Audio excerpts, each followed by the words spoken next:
ప్రేక్షకులందరికీ నమస్కారం. ఈరోజు మన స్టూడియోలో ప్రముఖ ఆధ్యాత్మికవేత్త, వేదిక్ యాస్ట్రాలజర్ గోనుగొండల సురేష్ బాబు గారు ఉన్నారు. గురువుగారితో మాట్లాడద్దు. నమస్కారం గురువుగారు. మణికంఠ గారు నమస్కారం అండి.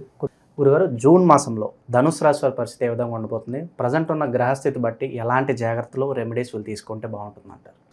ధనుసు రాశి కనుక మనం చూసుకుంటే వీళ్ళకి జూన్ మంత్ కొంచెం ఛాలెంజింగ్గా ఉండడం మంత్ ఎక్కువగా ఉంది. దాంతోపాటు వీళ్ళకి అర్ధాష్టమ శని కూడా స్టార్ట్ అయిందండి.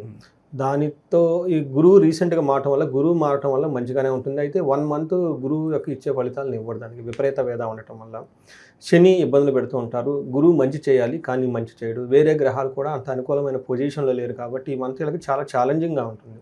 కొంచెం జాగ్రత్తగా ఉండి తొందరగా బడి నిర్ణయాలు తీసుకోకుండా కొంచెం టైం పాస్ చేస్తే బాగుంటుంది.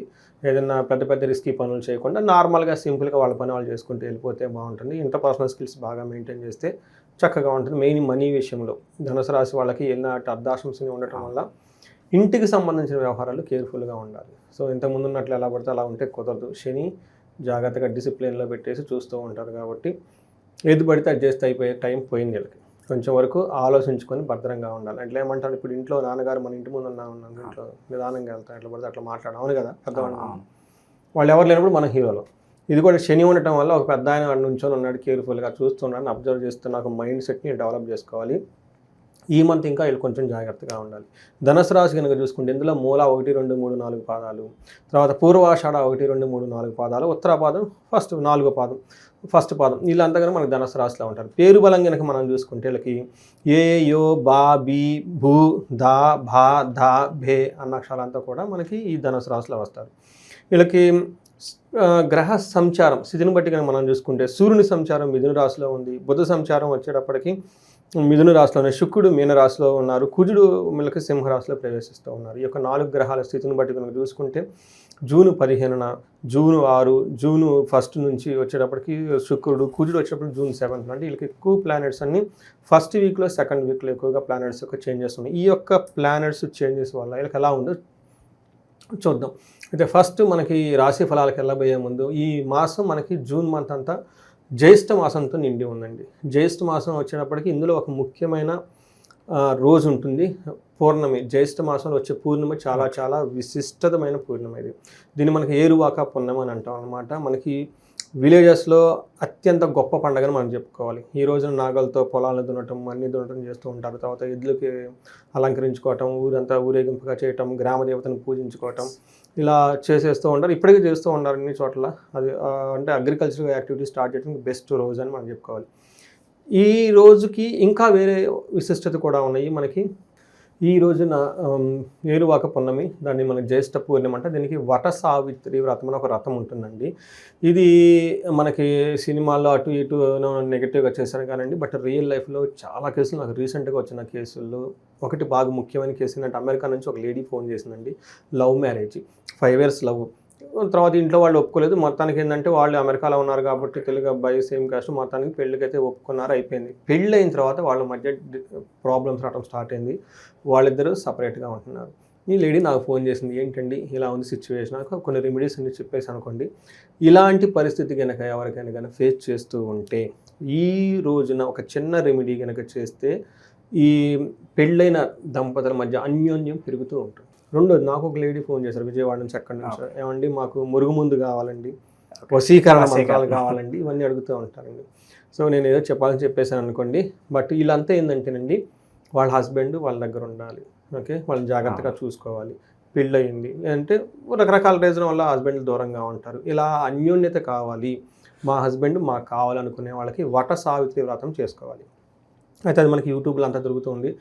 ఎంత మ్యాక్సిమం ఎంత ఈజీ అయితే అంత చక్కగా చేయడానికి ట్రై చేయండి. బట్ లేని వాళ్ళు ఏం చేయాలంటే, ఆ రోజున మనకి వట వృక్షము అంటే మర్రి చెట్టు, ఓకే, మర్రి చెట్టుకి మనకి ఒక 11 రౌండ్లు కనుక ప్రదక్షిణాలు చేసి, అది ఉంటుంది కదండి మనకి మర్రి చెట్టుకి మనకి దారంతో పోగులు అల్లుకొని వెళ్ళిపోవాలి. 11 పోగులు, 7 పోగులు, 8 పోగులు కనుక చేసుకొని అక్కడ ఈలేనంత తొందరగా, లేదంటే సింపుల్గా మనకి దీపారాధన వెలిగించేసి 3 ఆకులు 3 వక్కలు పెట్టేసి 3 నుంచి 7 వరకు దానం కనుక చేసి ఆ రోజు ఉపవాసం కనుక ఉంటే, సింపుల్ ఉపవాసం, మరీ హెవీ ఉపదేశం కనుక ఉంటే ఎంతో పుణ్యం వస్తుంది. ఆ యొక్క వ్రతం ఈ చిన్న పని వల్ల మర్రి చెట్టు చుట్టూ ప్రదక్షిణాలు చేసి దీపారాధన చేసి ఒక ముగ్గురు మనుషులకి తాంబూలం కనుక ఇచ్చేస్తే ఉపవాసం ఉండగలిగితే ఎంతో ఒక పవర్ వాళ్ళకి వస్తుందండి.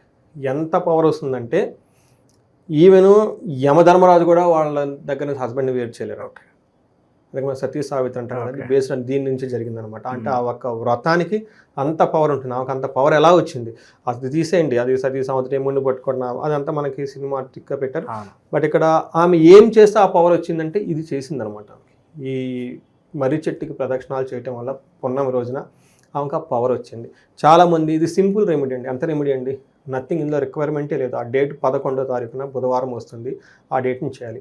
ఇంకొక రెమెడీ, ఎవరికైతే బిజినెస్లు ఉంటారు, వ్యాపారాలు ఉంటాయి, తర్వాత ఒక హైఫై పొజిషన్లో ఉంటారు, ఉన్నతంగా ఎదగాలి, పొలిటీషియన్లు ఎవరైతే కనుక ఉంటారంటే రెండో రెమెడీ ఏమంటే పౌర్ణమి రోజున నువ్వులు దానం చేస్తే అశ్వమేధ యాగం ఫలితం వస్తుందంటారు. అశ్వమేధం ఎక్కడ చేస్తారండి, శ్రీరామచంద్రమూర్తి చేస్తాడు. అట్లాంటి గొప్ప గొప్ప రాజులు చేసి అంత ఫలితం ఈ చిన్న రెమెడీ ఏంటి, నువ్వులు కనుక దానం చేస్తే అయిపోతుంది. రెండో రెమెడీ. మూడో రెమెడీ ఇంకొకటి ఉంటుందండి. ఈ మూడో రెమెడీ వచ్చేటప్పటికి మనకి ఆ రోజున దీనికి ఏమంటారంటే ఉదక కుంభదానం. ఓకే, ఉదక కుంభదానం అంటారు. Very simple. అంటే ఉదకం అంటే నీళ్లు, కుంభం అంటే పాత్రలో దానం ఇవ్వటం. ఈ రోజులు మనం అది ఇవ్వలేం కాబట్టి అండి ఏమేం చేయాలి, ఎందులోనైనా ఒక వాటర్ బాటిల్లో కానివ్వండి కొంచెం స్వీట్గా ఉన్న వాటర్ని దానం చేయాలి పాత్రతో పాటు. ఇంకా కనుక మీద రాగి చెంబులో కనుక అందులో పెట్టేసుకొని మనకి ఏమంటారంటే సుహాసిని పూజ అని అంటారు. చిన్న చిన్న పిల్లల్ని పిలిపేసేసి తాగడానికి ఆ చెంబుతో నీళ్ళు ఇచ్చేసామనుకోండి ఉదక దానం అయిపోతుంది, సుహాసిని దానం కూడా అయిపోతుంది. దీంతో పాటు మనకు ఒక ఆచారం కూడా ఉందంటే ఆ రోజున పౌర్ణమి రోజున గుడుగులు దానం చేసిన, విసలకర్రలు దానం చేసిన, చెప్పులు దానం చేసిన, గంధం దానం చేసినా కానీ ఎంతో పుణ్యం వచ్చేస్తుంది. సో ఇవి 3 రకాల రెమెడీస్ ఆ ఒక్కరోజు కనుక చేయగలిగితే, ఒకటి చేసినా 2 చేసిన వాళ్ళకి అనుగుణంగా కనుక చేయగలిగితే ఉత్తమైన ఫలితం వచ్చేస్తుంది. ఏరువాక పున్నమి అంత బెస్ట్. ఈ హోల్ జ్యేష్ఠ మాసానికి ఉన్న విశిష్టత అదేనండి. సో ఇది అందరూ చేసుకోవాలి. ఎలాంటి రాశి వాళ్ళైనా సరే, ఎవరైనా సరే, ఇది ఉన్న వాళ్ళైనా చేసుకొని తెలిసిన వాళ్ళకి ఫార్వర్డ్ చేస్తే, వాళ్ళు చేసుకుంటే ఆ పుణ్యం మీకు కూడా వస్తుంది. చెప్పినందుకు నాకు, రికమెండ్ చేసినందుకు మీకు, ఇంటర్వ్యూ చేసినందుకు మీకు, ఈ యజమాని అనేది మనకి అవన్నీ ఇచ్చిన వాళ్ళకి, ఫార్వర్డ్ చేసిన వాళ్ళకి, మళ్ళీ వాళ్ళు చేసుకున్న వాళ్ళకి చైన్ లింక్ లా ఉంటుంది, మొత్తం వచ్చేస్తుందండి. అదే కదా మనకి ఏమంటారు, మనకి శక్తోపాసన శక్తి ఒకరి నుంచి ఒకళ్ళు పెరిగిపోతూ ఉంటుంది, తేజస్ పెరిగిపోతూ ఉంటుందండి. అందుకని చూసేవాళ్ళు ఎవరైనా ఉంటే ఈ వీడియో తెలిసిన వాళ్ళకి ఫార్వర్డ్ చేస్తే వాళ్ళు చిన్న చిన్న రెమెడీలు చేసుకుంటే పవర్ఫుల్ అయిన ఫలితం వచ్చేస్తుందండి. మనకి ఇందులో సూక్ష్మ గోచారం ప్రకారం కనుక చూసుకుంటే వీళ్ళకి యాత్ర, తీర్థయాత్రలు చేసే అవకాశం ఎక్కువగా ఉంటుంది. తర్వాత గొడవలు అయ్యే అవకాశం ఎక్కువగా ఉంటుంది. పుత్రుల ద్వారా కొంచెం ఇబ్బందులు పట్టే వాళ్ళు ఏమైనా గనక ఉంటే కొంచెం ఇబ్బందులు పడే అవకాశం ఎక్కువగా ఉంటుంది. విరోధం గొడవలు అయ్యే అవకాశం ఎక్కువగా ఉంది. ఇది మనం స్థితిని బట్టి కనుక చూసుకుంటే సూర్యుడు వీళ్ళకి 7th హౌస్లో ఉండటం వల్ల, 1st హౌస్లో దృష్టి ఉండటం వల్ల అంత అనుకూలమైన టైం కాదు వీళ్ళకి. ఏ విధంగా అంటే 7వ ఇంట్లో సూర్యుడు ఉంటే ఏమవుతుందంటే సామంత జన విద్వేష, వీళ్ళ కింద ఉన్న ఎంప్లాయీస్ కానివ్వండి, టీం కానివ్వండి, వీళ్ళకి ఇబ్బందులు పెడుతూ ఉంటారు.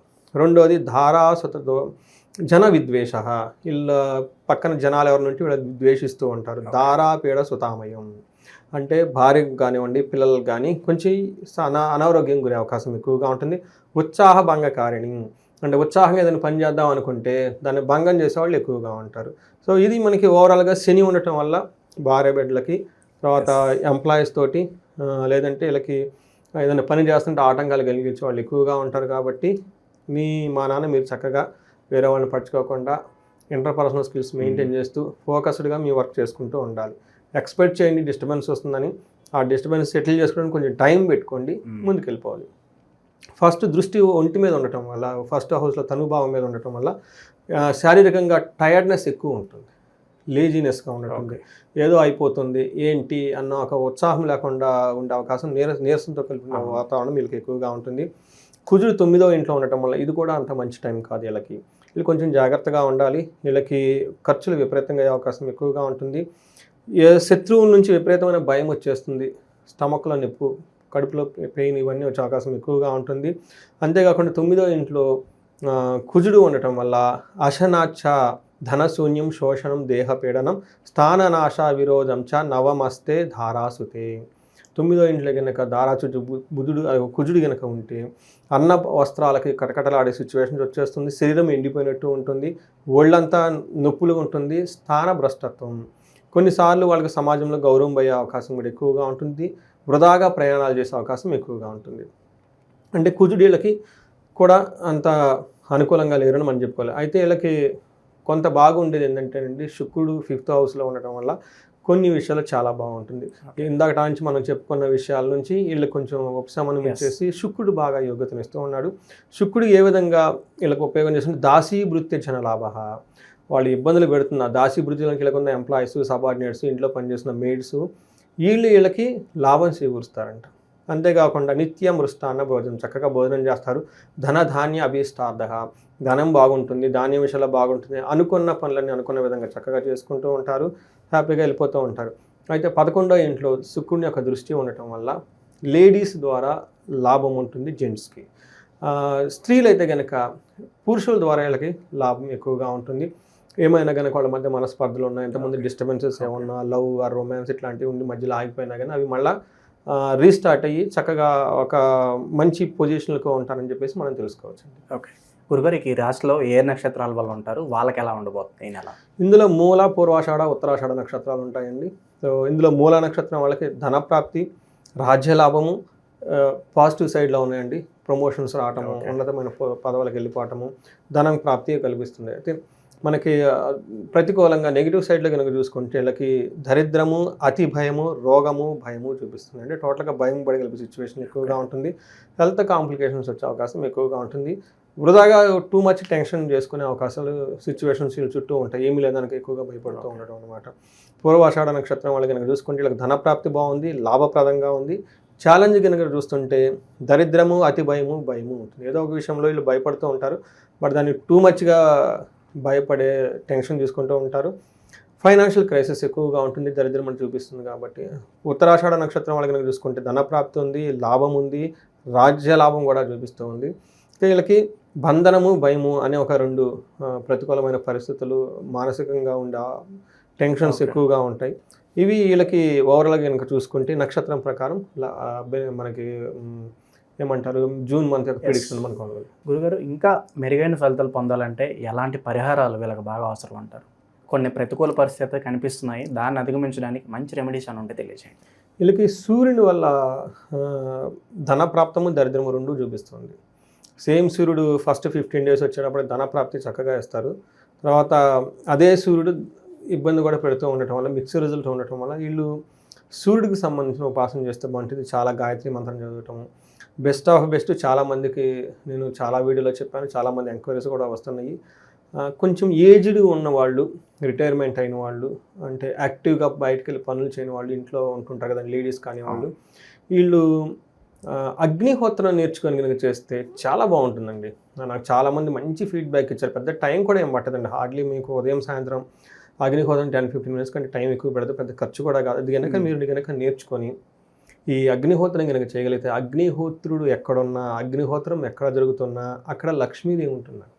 లక్ష్మీదేవి ఉంటుంది, అష్టైశ్వర్యం ఉంటుంది. చాలామంది బాధపడుతుందండి, మా ఆవిడ చూడలేదు, మా మిస్సెస్ చూడలేదు, మా అమ్మ కొడుకుల చోట్ల, కోడలు ఎన్ని రకాల ఇబ్బందులు పెట్ట, ఇది అంతా ఏమి ఉండదండి. వీళ్ళు ఎక్కడికి మొత్తం వెళ్ళిపోతారు, వాళ్ళ దగ్గరికి వస్తారంతే. అది చేయగలగాలి. వెరీ ఈజీగా మీకు ఇప్పుడు ఆన్లైన్లో, యూట్యూబ్లో నేర్పుతూ ఉన్నారు. ఈ కమర్షియల్గా కిట్లు కూడా చేసి అమ్ముతూ ఉన్నారు. వాళ్ళ దగ్గర పోయి గైడెన్స్ కావాలంటే ఎవరైనా నేర్పిస్తారు. లేదంటే దగ్గర గుడిలోకి వెళ్ళి కావాలి, అంటే మన కాంటాక్ట్ అయినా కానీ మనమైనా కొంచెం ఇనీషియల్ గైడెన్స్ ఇస్తాం. నేర్చుకోవచ్చు. నేర్చుకుని కనుక చేస్తే చాలా బాగుంటుంది. తర్వాత మనకి సంధ్యావందనం, ఎవరన్నా ఉపనయనం అయ్యి మధ్యలో వదిలేస్తుంటే ఈ టైంలో సంధ్యావందనం చేసిన బాగా కలిసి వస్తుంది. ప్రొఫెషనల్గా ఉన్న కనుక ప్రాబ్లం ఉంటే ఆదిత్య హృదయ స్తోత్రం అనేది పవర్ఫుల్ ఉంటుందండి. అది కనుక చదువుకుంటూ ఉంటే ఒక 41 days చాలా ఇంప్రూవ్మెంట్ వస్తుంది. కుజుని వల్ల వీళ్ళకి మిక్స్డ్ రిజల్ట్ ఉంది కాబట్టి కందులు 1 kg మంగళవారం దానం చేసి సుబ్రహ్మణ్యేశ్వర స్వామి గుడికి వెళ్తూ ఉండాలి. సుబ్రహ్మణ్య స్వామి భుజంగ స్తోత్రం అని ఉంటుంది, పవర్ఫుల్. దీన్ని చదువుకున్నా బాగుంటుందండి. అయితే వీళ్ళకి రాజ్యలాభం బాగుందండి, చక్కగా ప్రమోషన్స్ వచ్చే అవకాశం ఎక్కువగా ఉంది.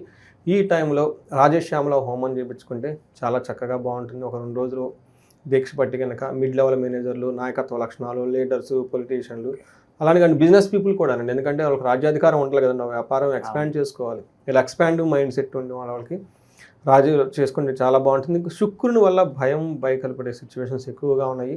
వీళ్ళకి మహాలక్ష్మి అష్టకం ఉంటుందండి. మహాలక్ష్మి అష్టకం చదువుకొని తర్వాత వీళ్ళు తులసి చెట్టుకి ఈ మంత్ అంతా కనుక బాగా చక్కగా నీళ్లు పోసి దీపారాధన చేస్తూ ఉంటే ఈ భయం గొలిపే సిచ్యువేషన్ నుంచి బయటకు వచ్చేస్తారు. ఓవరాల్గా జూన్ మాసంలో ధనుసు రాశి వాళ్ళకి ఏ విధంగా ఉండబోతుంది చాలా బాగా వివరించారు గురుగారు. ధన్యవాదాలు. ధన్యవాదాలు.